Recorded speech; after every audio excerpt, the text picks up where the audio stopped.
በስመ አብ ወወልድ ወመንፈስ ቅዱስ አሃዱ አምላክ አሜን። እንኳን በሐምሌ 29 ቀን ታስበውና ተከብረው ለሚውሉ ለቅዱሳን በዓላት በዚች ቀን አቡነ ዮሐንስ ዘጠገሮ የዕረፍታቸው መታሰቢያ በዓል፣ የቅዱስ ሐዋርያ ታዴዎስ የሥጋው ፍልሰት የሆነበት፣ ቅዱስ ወርስኖፋ በሰማዕትነት ያረፈበት የዕረፍቱ መታሰቢያ በዓል በሰላም አደረሳችሁ አደረሰን። አቡነ ዮሐንስ ዘጠገሮ ወይም ዘጉንድ። ሐምሌ 29 ቀን በዚች ዕለት የአቡነ ዮሐንስ ዘጠገሮ የዕረፍታቸው መታሰቢያ በዓል ነው። ጻድቁ አባታችን የተወለዱት በኢየሩሳሌም አውራጃ ልዩ ስሙ ሳሬራ በሚባል ቦታ ነው። የካቲት 28 ቀን ተጸንሰው ኅዳር 29 ቀን ተወለዱ። አባታቸው ድርላሶር እናታቸው እምነ ጽዮን ይባላሉ። ሲወለዱ በወላጆቻቸው ቤት ብርሃን ወርዷል። ወላጆቻቸውም እግዚአብሔርን የሚፈሩ ደጋግ ክርስቲያኖች ናቸው። አባታችን ገና በተወለዱ በ5 ዓመታቸው ወላጆቻቸው ወደ እግዚአብሔር ቤት ይዘዋቸው የእመቤታችን ስዕል ተመልክተው በደስታ ተመልተው ሳቁ። አምላክን የወለደች የብርሃን እናቱ እመቤታችን ቅድስት ድንግል ማርያም ከምስሉ ወጥታ በምን አውቀሄ ነው ብላ አቅፋ ሳመችውና ከእንግዲህ ወዲህ የልጅ አገልጋይ ትሆናለህ፣ ኑሮህም እንደ መላእክት ይሆናል። በአንተ ምክንያት ብዙ ሰዎች ይድናሉ፣ በምድር ላይም 500 ዓመት ትኖራለህ ብላ ባርካው ተሰወረች። ከዚያችም ቀን ጀምሮ አባ ዮሐንስ ለክርስቶስ ተላልፎ ተሰጠ። 50 ዓመትም በበረሃ ሲጋደል ኖሮ ከ50 ዓመት በኋላ በደመና ተጭኖ በመልአኩ በቅዱስ ገብርኤል መሪነት ወደ ቅድስት ሀገር ኢትዮጵያ መጡ። ጻድቁ አባታችን በአቡነ ተክለ ሃይማኖት ዘመን መጨረሻ የመጡ ሲሆን ምንኩስና ከደብረ ሊባኖስ ገዳም ከአቡነ ተክለ ሃይማኖት ተቀብለው በዚያው በደብረ ሊባኖስ ገዳም ለ50 ዓመት በጾምና በጸሎት በተጋድሎ ኑረዋል። ከዚህም በኋላ አባ ዮሐንስ ወደ ተዘጋጀላቸው ምድር በቅዱስ ገብርኤል አሳሳቢነት ወደ ጠገሮ መጡ። ይህም ጠገሮ ያለው ገዳማቸው በሰሜን ሸዋ በመንዝና ይፋት ክልል መዘዞ በሚባል ቦታ ሲደርሱ በእግር 1 ሰዓት ከተጓዙ በኋላ ይገኛል። ሕዝቡ በተለምዶ እጨ ዮሐንስ እያለ ይጠራቸዋል እንጂ ስማቸው ጭጌ ዮሐንስ ነው። አቡነ ጭጌ ዮሐንስ መስቀል ከሰማይ የወረደላቸው ታላቅ አባት ናቸው። መስቀሉም ሁል ጊዜ ተአምር ይሰራል። በልደታቸው ቀን ኅዳር 29 ቀን መስቀሉ ከመቅደሱ ወጥቶ በካህናቱ ታጅቦ ወደ ጸበሉ ሲወርድ ከየት እንደመጣ ሳይታሰብ ደመና መጥቶ ከመስቀሉ ላይ ብቻ ረቦና እንደ ጃንጥላ ተዘርግቶ አብሮ ወደ ጸበሉ ይወርዳል። እዛው ቆይቶ መስቀሉ ሲመለስ አብሮ አጅቦ ይመለስና መስቀሉ ቤተ መቅደስ ውስጥ ሲገባ ደመናው ወዴት እንዴት ተበተነ ሳይታወቅ ይጠፋል። ይህ በዘመናችንም ጭምር እየታየ ያለ ታላቅ ተአምር ነው። አባታችን በታላቅ ተጋድሎ ሳሉ ሰይጣን የሀገሩን ሰዎች በጠላትነት እንዲነሱባቸው አደረገ። ሰዎቹም አባታችንን እንዴት እንደሚያጠፏቸው ይማከሩ ጀመር። ሊገድሏቸው ፈልገው ቅድስናቸው በሁሉ ዘንድ የታወቀ ነውና ፈሩ። ከዚህም በኋላ ለምን ከመንደራችን ከወንድ ያረገዘች ሴት ፈልገን እሳቸው አስረገዟት ብለን በሐሰት አንከሳቸውም ብለው ተማከሩ። ብዙ ወርቅና ብርም ለአንድ ሴት ሰጥተው በሐሰት ከእርሷ አርግዣለሁ ብላ እንድትመሰክር አደረጓት። አባታችንም በሕዝብ ፊት በሐሰት ተከሰሱ። ጻድቁም አንቺ ሴት ከእኔ ነው ያረገዝሽው አሏት። እርሷም አዎ ካንተ ነው፣ ልትክድ ነው እንዴ አለቻቸው።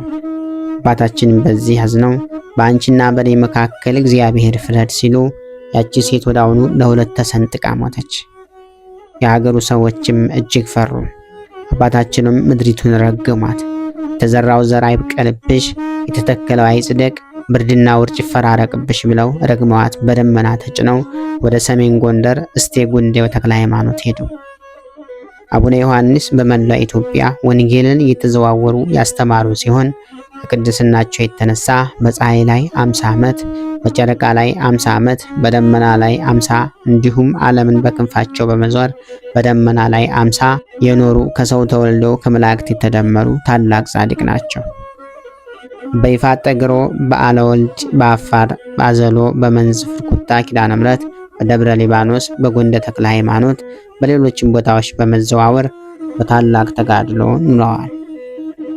አባታችን ከሰማይ መስቀል የወረደላቸው ሲሆን ዛሬም በገዳማቸው የሄደ ሰው በወረደው በእጃቸው መስቀል የተዳበሰ ቆመው በጸለዩበት ባህር በጠበላቸውም ይጠመቃል። በተጨማሪም ይይዙት በነበረው መቋሚያቸውን በመዳበስ በረከትን ማግኘት ይቻላል።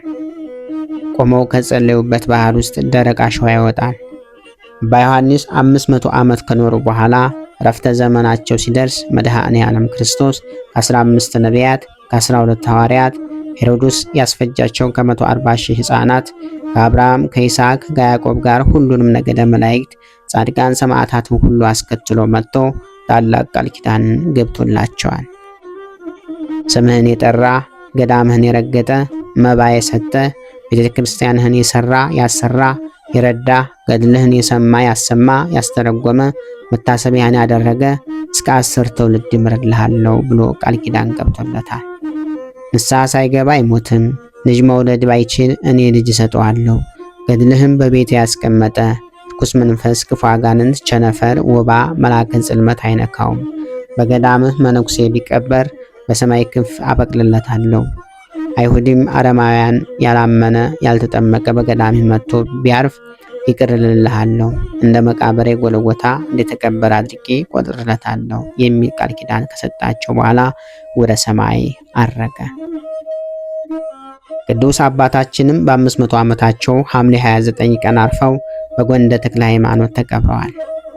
በሰሜን ጎንደር የሚገኘውን ይህንን ገዳም ጻድቁ ራሳቸው ናቸው የመሰረቱት። ነገር ግን የገዳሙ ስያሜ በአባታቸው በአቡነ ተክለ ሃይማኖት ስም አድርገውታል። አቡነ ዮሐንስ ካረፉ በኋላ በእርግማናቸው መሰረት በመንዝና በይፋት ብርዱ ድርቁ ስለበዛባቸው አንድ ብቁ ባህታውያን ከባህታቸው ወጥተው በሐሜታችሁ ምክንያት እጨ ዮሐንስ ስለረገማችሁ ነው፣ የእርሱን አጽም ካላመጣችሁ ብርዱ ውርጩ ድርቁም አይጠፋላችሁም አላቸው። ሕዝቡም አባታችን በጎንደር አቡነ ተክለ ሃይማኖት ከተቀበሩ ከ134 ዓመት በኋላ በቅዱሳን እየተመሩ ሄደው በሌሊት ግማሽ አጽማቸውን አምጥተው በሀገራቸው አምጥተው ስላስቀመጡ ብርዱና ውርጩ በመንዝ እየቀነሰላቸው መጥቷል። ዛሬም በሀገሩ ብርዱና ውርጭ ሲበዛ የጻድቁ ታቦት ሲያወጡ ውርጩ ይጠፋል። ጠገሮ በሚባለው ገዳማቸው ውስጥ የሚገኘው ጠበላቸው እጅግ አስደናቂ ነው። ግማሽ አጽማቸው ከጎንደር ተክለ ሃይማኖት አምጥተው አርባሃራ መድኃኔ ዓለም አጠገብ በላይ በፍርቁታ ኪዳነ ምሕረት መጋቢት 18 ቀን ፍልሰት አጽማቸው ተከናወነ። ምድሪቱም ተባረከች፣ የዘሩትንም አበቀለች፣ ውርጩም ብርዱም ቀነሰ። ዝናብ አልዘንብ ሲል ወይም ሰብል የሚጨርስ አንበጣ ሲመጣ ታቦታቸው ወጥቶ ምህላ ይያዛል። ወዲያውኑም መቅሰፍት ይርቃል፣ ዝናብም ይዘንባል። ጻድቁ ደመናን፣ ጨረቃና ፀሐይን በእጃቸው እየያዙ ይጸልዩ ነበርና። በጠገሮ፣ በአዘሎ፣ በፍርኩታና በሌሎችም ታላላቅ ቦታዎች ላይ በእያንዳንዱ ገዳም 50 ዓመት በጸሎት ኑረው በአጠቃላይ በ500 ዓመታቸው ነው ያረፉት። አጽማቸው መንዝ ከአርባሃራ መድኃኔ ዓለም አጠገብ ፍርኩታ ኪዳነ ምሕረት ገዳም ውስጥ ይገኛል። በዚህ ዕለት ታስቦና ተከብሮ የሚውለው ታላቁ አባታችን የቅዱስ ሐዋርያ ታዴዎስ ፍልሰቱ ነው። በዚች ቀን ከሶሪያ አገር ወደ ቁስጥንጥንያ ከተማ ቅዱስ ሐዋርያ ታዴዎስ የሥጋው ፍልሰት ሆነ። ይህም የሆነ ክርስቶስን የሚወድ ጻድቅ ቆስጠንጢኖስ በነገሰ ጊዜ ነበር። በሱ ትእዛዝም የቅዱስ ሐዋርያ ታዴዎስን ሥጋ አፈለሱ። ያማረች ቤተክርስቲያንም ሰርተው ሥጋውን በውስጧ አኖሩ። በዚህም ቀን አከበሯት። ከእርሱም ብዙ የሆነ ድንቆችና ተአምራቶች ተገለጹ። በዚህ ዕለት ታስቦና ተከብሮ የሚለው ሌላው ቅዱስ አባታችን ቅዱስ ወርሱኖፋ ነው።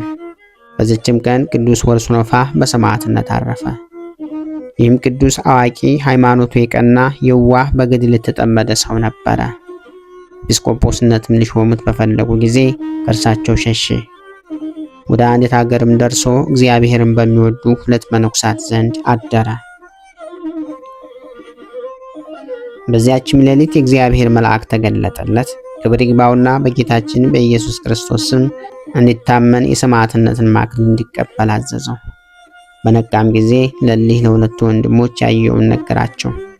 እነርሱም ከእርሱ ጋር በሰማዕትነት ይሞቱ ዘንድ ተስማሙ።